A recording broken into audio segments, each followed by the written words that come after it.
Bakit na ba natin kinikilala si Dr. Jose Rizal bilang bayani?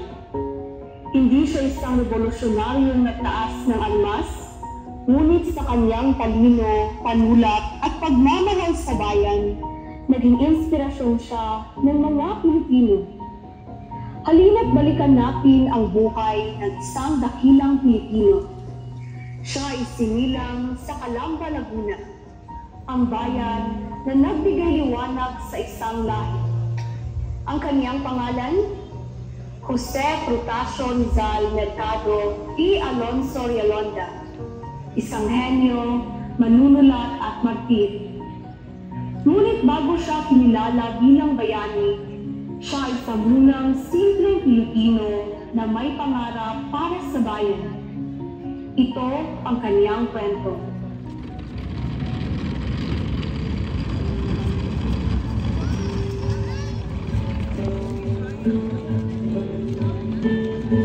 Pepe, anak, alamin mo, sinusayan ang hinay.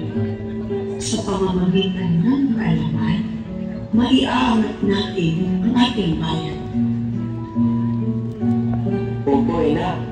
Balang araw, magsusulat ako upang ipakita sa lahat ang ating pinag-uusahan. Sa unang edad, nakita ni Rizal ang kawalan ng katarungan. Mula sa kanyang pamilya, natutunan niya ang halaga ng edukasyon bilang sandata laban sa pang-aakit.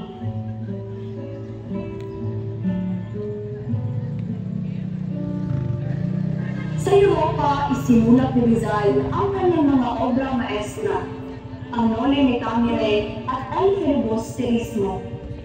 Ang mga nobelang ito ang nagmulat sa mata ng mga Pilipino sa kawalan ng katarungan sa ilalim ng kolonyal na pamahalaan.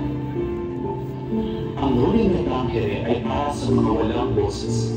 Sa pamamagitan ng aklat na ito, ipapakita ko ang katotohanan.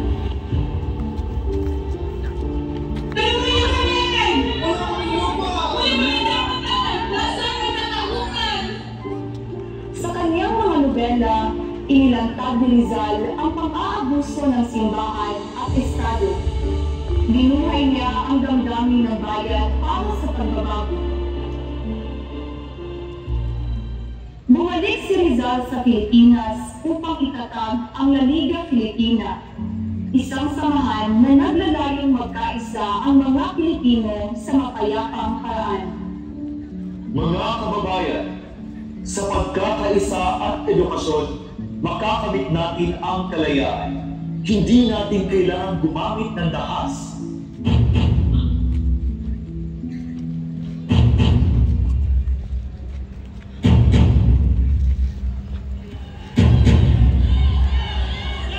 Jose Rizal, ikaw ay papatapon sa lapitan. Ang iyong mga ideolohiya ay nagdadala ng kaguluhan.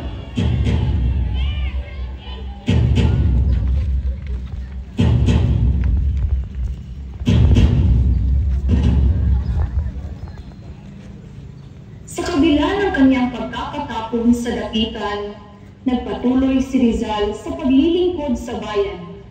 Nagturo siya ng agham, medisina at sining sa mga tao. Naging modelo siya ng pagmamahal sa kapwa. Dr. Rizal, salamat po sa pagtulong sa amin. Dahil sa inyo, natutong aming mangarap. Ang bawat Pilipino ay may kakayahang magtagumpay. Kailangan lang ng pagkakaisa at paniniwala sa sarili.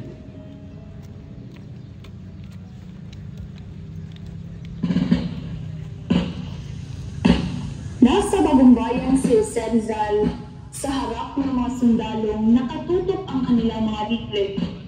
Ang araw na ito ay isang trahedya para sa bayan. Ngunit ito rin ang naging simula ng isang kilusan para sa tunay na kalayaan.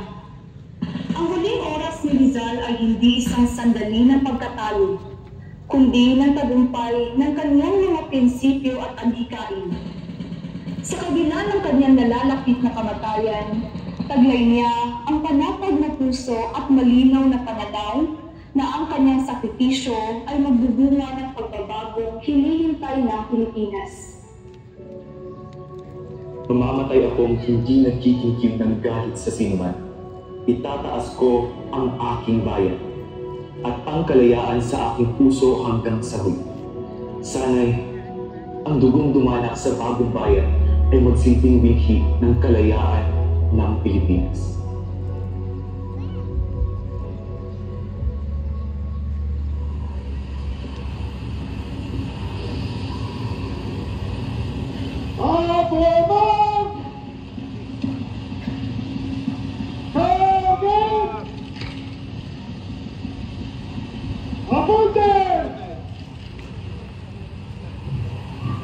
Consumatoles!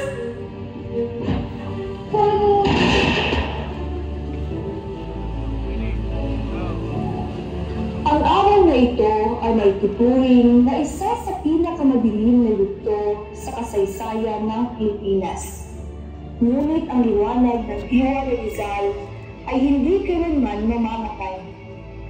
Ang kanyang mga huling salita, consumatum est o tapos na, ay hindi tanda ng kanyang pagkatalo, kundi ng katuparan ng kanyang misyon. Ang kanyang buhay ay naging inspirasyon ng revolusyon at ang kanyang kamatayan ay naging binhi ng pagkakaisa at kalayaan ng bansang Pilipinas. Si Jose Rizal ang naging simbolo ng katapangan, kapalinuhan at pag-ibig sa bayan. Mabuhay si Dr. Jose Rizal! Mabuhay ang kalayaan ng Pilipinas! Mabuhay ang Pilipinas!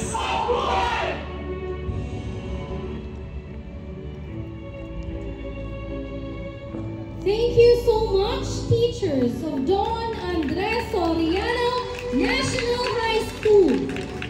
Until now, Dr. Jose Rizal's call to join him